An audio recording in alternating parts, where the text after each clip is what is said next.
Bugungi mehmonimiz Temiryo'l infratuzilma aksiyadorlik jamiyati Toshkent mintaqaviy temiryo'l uzili filiali hududiy yoshlar yetakchilar kengashi koordinatori hamda O'zbekiston yozuvchilar uyushmasi a'zosi Rasulov Nuriddin. Xush kelibsiz Nuriddin. Assalomu alaykum. Vatani bor insonning sog'inib kutgani bor. Havasi bor har jonning qalbidan o'tgani bor. Maysaningda chechakning o'z bag'rin tutgani bor. Haq nasib etgan yerim, madorimdir bu vatan. Taqdirida taqdirim, bororimdir bu vatan. Men Rasulov Nuriddin, Qashqadaryo viloyati Qarshi shahrida tug'ilganman. Toshkent axborot texnologiyalari universiteti Qarshi filialini tamomladim. Va 2013-yildan buyon O'zbekiston temir yo'llari da ish faoliyatimni boshlaganman. Birinchi Qarshi aloqa va ishorat muassasasida aloqa elektromexaniki bo'lib ish faoliyatimni boshlaganman.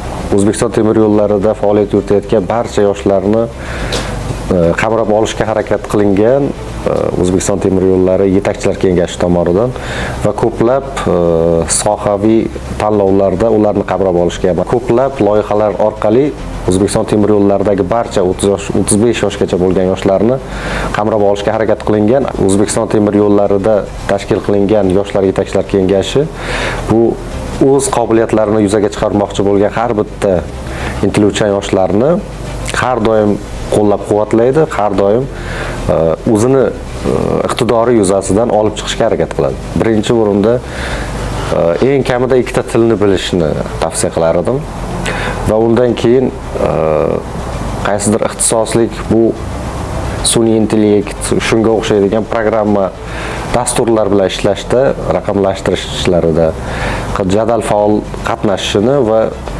uchinchisi bu albatta adabiyot, adabiy darsliklar yoki o'sha adabiy kitoblarni o'qishini xohlardim. O'zbekiston temir yo'llaridagi sohalarda ko'ramanki, yoshlar ko'proq faol. Tahlilga nazar solsak, 40 ga yaqin innovatsion ishlanmalar, Rossiya takliflarini olib chiqishdi va bular hozir hay'at a'zolari tomonidan baholanib, yuqori baholanib, amaliyotga tatbiq etib kelinmoqda.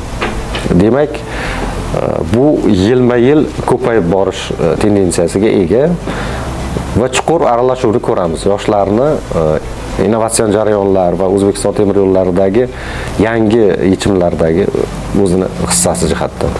O'zbekiston temir yo'llari amaliy ishlari bilan har doim o'rnak bo'lib kelgan. Faqat gapda emas, tilda va dilda birlik bor.